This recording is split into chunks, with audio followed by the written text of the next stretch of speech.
اس میں ہمارے مرکزی قائد حضرت علامہ صاحب صاحب دامت برکاتہ عالیہ آپ تشریف لا رہے ہیں اور کھنہ پل پہ آپ کا استقبال کیا جائے گا اور وہاں سے آپ کو جلوس کی صورت میں بارہ لے جایا جائے گا. وہاں پھر آپ دعا ہوگی اور اس کے بعد پھر مرکزی جو رہنما ہیں موقع کی مناسبت سے وہاں پہ گفتگو کریں گے, تقاریر کا سلسلہ ہوگا اور اس کے بعد پھر دعا خیر ہوگی. بس اتنا سارا معاملہ ہے. کتنے روزہ اور سے؟ ایک روزہ؟ یہ ایک روزہ اور سے؟ دو روزہ ہیں, لیکن جو استقبال لیا یہ مرضی مطلب افتتاحی تقریب مرضی آپ نے پہلے لیاقت باغ میں جو ہے استقبال کرنا تھا, وہاں سے ریلی لے کے جانی تھی, تو یہ روٹ کیوں چینج کیا ہے؟ روٹ اس لیے چینج کیا کہ وہاں پہ کون سی کرکٹ کی ٹیم آ رہی ہے آسٹریلیا کی, اور ان کی وجہ سے سیکورٹی ریزنز کی وجہ سے ہمیں انتظامیہ نے ہمارے ساتھ رابطہ کیا اور انہوں نے یہ اپیل کی کہ آپ اگر اپنا روٹ چینج کر دیں, تو ہم نے اپنے سیکورٹی کے خیر سگالی کے طور پہ اور سیکورٹی کو مد نظر رکھتے ہوئے ہم نے ان کی تجویز سے اتفاق کیا اور روٹ اپنا چینج کیا. روشن کی طرح واضح ہے کہ ہم کوئی الیکشن نہیں چھوڑتے, کوئی ایک آدھ مثال ہو, ورنہ یہ ہمارا عزم ہے, ہمارا ارادہ ہے. ہم انشاءاللہ ہر جگہ ان کا مقابلہ کریں گے.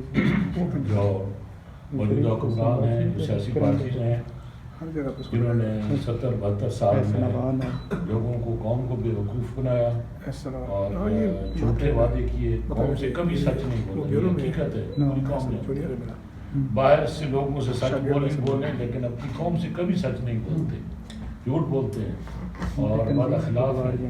اور ان کے کرتوتوں کی وجہ سے عوام یہ سمجھ چکی ہے کہ مستقبل جو ہے پاکستان کا وہ اسلام کے ساتھ وابستہ ہے. اور میں یہ سمجھتا ہوں کہ پاکستان کی بقا جو ہے وہ بھی دین کے ساتھ وابستہ ہے, فلاح بھی دین کے ساتھ وابستہ ہے اور ترقی بھی دین کے ساتھ وابستہ ہے. مسلمان کبھی بھی یہ سوال ہی پیدا نہیں ہوتا دین کو چھوڑ کر اسلام کو ہٹ کے ترقی کر سکے یا کامیاب ہو سکے. یہ تو قرآن کا فیصلہ ہے, یہ تو میرے رب کا فیصلہ ہے. اس لیے غیروں کے آگے جھکنا, ان کی کاسہ بیسی کرنا, مصلحتوں کا شکار ہونا, یہ مومن کا شیوا نہیں ہے, یہ مسلمان کا شیوا نہیں ہے. اس لیے آج ہم بدترین غلامی میں جکڑے ہوئے ہیں, بدترین غلامی جسے کہتے ہیں کہ ہمیں رول یو این او کر رہی ہے, ہمیں ویسٹ جو ہے وہ رول کر رہا ہے, یورپ رول کر رہا ہے, امریکہ رول کر رہا ہے. تمام احکامات وہاں سے صادر ہوتے ہیں اور ہماری اسمبلی اور ہمارے حکومت جو ہے وہ پپیٹ ہے ان کے ہاتھوں میں, اور عوام یہ تماشا دیکھتے دیکھتے اب تنگ آ چکے ہیں. اب ضرورت اس عمل کی ہے کہ اس نظام کو بدلا جائے جو نظام اس ملک کو ڈیلیور نہیں کر سکا, ہمارے مسائل کو حل نہیں کر سکا, عوام کو ریلیف نہیں مل سکا, پاکستان ترقی نہیں کر سکا, اور اتنا پوٹینشیل ہونے کے باوجود ملک جو ہے وہ آگے جانے کے بجائے پیچھے جا رہا ہے. تو یہ سارا جو ڈسکریڈٹ جو ہے یہ قیادت کو جاتا ہے کہ قیادت جو ہے ایسے نہیں آئی, اور الحمدللہ ہم اس کا متبادل پیش کریں گے. ہم اپنی قوم کو اپنا منشور پہلے بھی ہم دیے ہوئے اور تفصیلاً ہم سب کچھ قوم کے سامنے پیش کریں گے.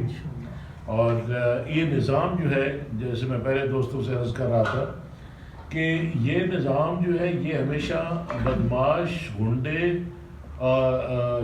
شرابی, ان لوگوں کو یہ اوپر لے کر آتا ہے, ان کو تمام موقع دیتا ہے پنپنے کے, بڑھنے کے, اور یہ اوپر آ جاتے ہیں.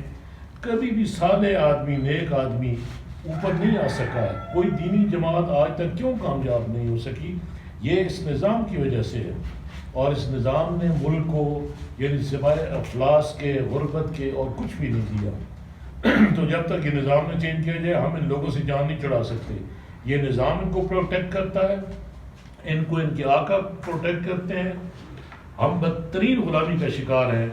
پہلے انگریز کے غلام تھے, انگریز چلا گیا, وہ اپنے لوگ چھوڑ گیا, اپنے نظام چھوڑ گیا, اس نظام کو چلانے کے لیے اپنی جماعت چھوڑ گیا. وہ جماعت آج ہم پہ رول کر رہی ہے, اور مقاصد کس کے پورے ہو رہے ہیں؟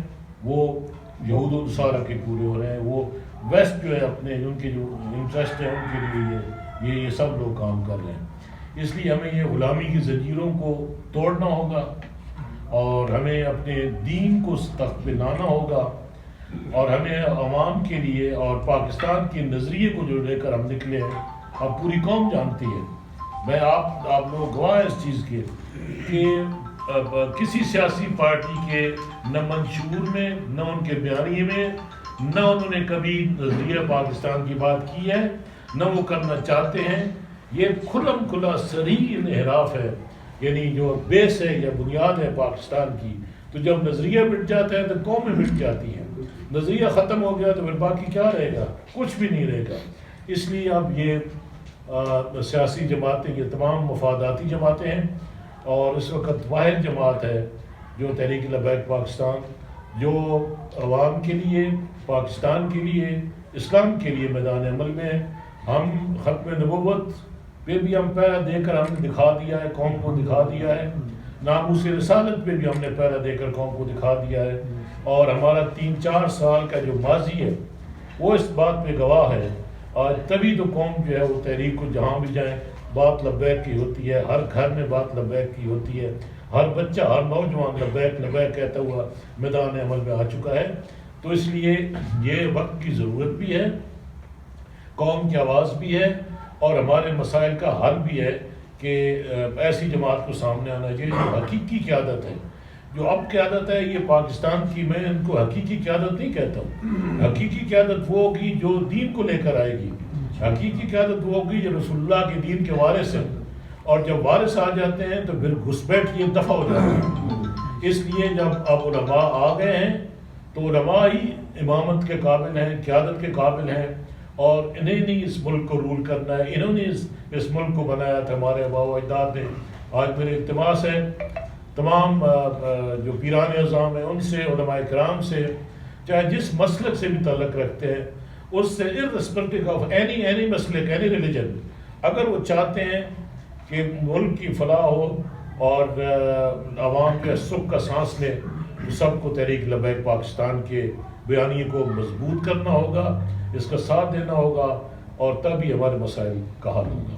عمران خان صاحب، یہ جو آپ کا ماشاءاللہ آپ کی پارٹی کو بڑا رسپانس ہے ووٹ میں، تو ہر حلقے کا آپ ایک ووٹ بینک بنا ہوا ہے، تو آپ اپنے ووٹ بینک کو اس کو محفوظ کرنے اور بڑھانے کے لیے کیا اقدامات کر رہے ہیں؟ اصل میں بات یہ ہے جی کہ ووٹ بینک مضبوط ہوتا ہے نظریے کے ساتھ اور لوگوں کے جب دکھوں کا مداوع ہو اور لوگوں کا جب اعتماد بحال ہو جائے کہ یہ حقیقی لوگ ہیں جو ہمارے مسائل کا حل کر سکتے ہیں. تو ظاہر ہے عوام جو ہے وہ ایک طاقت ہے. نظریہ اسلام خود بڑی طاقت ہے، پھر عوام بڑی طاقت ہے. تو ظاہر ہے جب ان کے ذہن تبدیل ہو جائیں اور یہ سمجھ لیں کہ حقیقی قائد کون ہے ہمارے، تو پھر ہمارا ووٹ بینک الحمدللہ بڑھ رہا ہے، دن بدن بڑھ رہا ہے. کیونکہ ووٹر جو ہے جو بھی وہ بے شک پریشر میں بھی ہے، لالچ میں بھی آ جاتا ہے، دون دھانسلی میں بھی آ جاتا ہے، جاگیرداری نظام ہے، سرداری نظام ہے، سب کچھ یعنی یہ قباطیں اس سسٹم کی، نظام کی. لیکن جب بات محمد رسول اللہ صلی اللہ علیہ وسلم کی بات ہو، آپ کے دین کی بات ہو، اسلام کی بات ہو، تو کوئی مسلمان اس سے پیچھے نہیں ہٹ سکتا. یہی وجہ ہے کہ ہمارے نوجوانوں نے شہادتیں پیش کی ہیں، اپنی جانوں کے نذرانے پیش کی ہیں اور تحریک کو اگر آج عروج ملا ہے تو ان کی شہادتوں سے کی وجہ سے ملا ہے. اور انشاءاللہ ممتاز قادری رحمۃ اللہ علیہ وہ جنہوں نے بنیاد رکھی، میں سمجھتا ہوں اس تحریک کی، جماعت کی، کہ انہیں کی وجہ سے تحریک جو سامنے آئی اور آج جو ہے ہم اپنی منزل کی طرف رواں دواں ہیں. موجودہ حکومت بھی کہتی ہے کہ ہم مدینہ کی ریاست بنانا چاہتے ہیں اور آپ بھی دین کو تخت پہ لانے کی بات کرتے ہیں، تو ڈفرینس کہاں پہ ہے؟ بہتر ہے اس معاملے میں میرا منہ نہ کھلوائیں، بلکہ پوری قوم جو ہے وہ ڈیناؤنس کرتی ہے، وہ ان کو لان تان کرتی ہے کہ یہ قول و فعل کے تضاد کے شکار ہیں یہ لوگ. یہ جو کہتے ہیں وہ کر نہیں گزرتے. مجھے بتائیں کہ اس شخص نے جو آپ کے اوپر مسلط ہے 4-5 سال ہونے کے، کوئی ایک بھی وعدہ اس نے پورا کر کے آپ کو دکھایا ہو؟ مدینہ کی ریاست یہ ایک سٹنٹ اس نے چھوڑا ہوا ہے. یہ وہ شخص ہے جو اسلام کو اور دین کو استعمال کر رہا ہے یا بیان کرتا ہے کچھ اور کرتا کوئی اور ہے، اور چند جو ہے یہ حضوری ہے اپنے سامنے. لوگ کہتے ہیں بڑا ایماندار ہے. میں آپ سے سوال کرتا ہوں کہ ایماندار آدمی جو ہے وہ اپنے گھر بے ایمانوں کو اکٹھا کرتا ہے؟ چاہیے تو یہ تھا کہ ایماندار لوگوں کو، صالحین کو، نیک لوگوں کو اپنے ارد گرد بٹھا ان سے مشاورت کرتا. جو دنیا جہان کا ٹھگ ہے، جو دنیا جہان کا بدماش ہے، جو دنیا جہان کا بے ایمان ہے، وہ اس اکٹھے کر کے اور کہتے ہیں عمران خان بڑا ایماندار ہے. شکریہ. ایک سوال جو ہے اس نے یوکرین پر حملہ کر دیا، پاکستان نے روس کو کاؤنٹر کیا افغانستان میں. کیا آپ کے خیال میں وہ جو پالیسی پاکستان نے اڈاپٹ کی وہ آج درست ثابت نہیں ہو رہی؟ نہیں، وہ جو صاحب ایسے ہے کہ وہ اس وقت کی پالیسی تھی، اس وقت کے حالات تھے. اب حالات بھی بدل چکے ہیں اور قوموں کے ریلیشن بدلتے رہتے ہیں، ملکوں کے ریلیشن بدلتے رہتے ہیں. آج ہمارے تعلقات روس سے پہلے سے کہیں بہتر ہیں. اس لیے آپ کے سامنے جو کچھ ہے کہ چین ہے، روس ہے، اور اسلامی بلاک کے بھی چانسز ہیں، ترکی ہے، ایران ہے، افغانستان میں اسلامی نظام آ چکا ہے. تو اس لیے ہمارے چانسز تو اگر صرف ضرورت اس عمر یہ ہے کہ ان کو ہینڈل کرنے والی صحیح قیادت آ جائے، انشاءاللہ.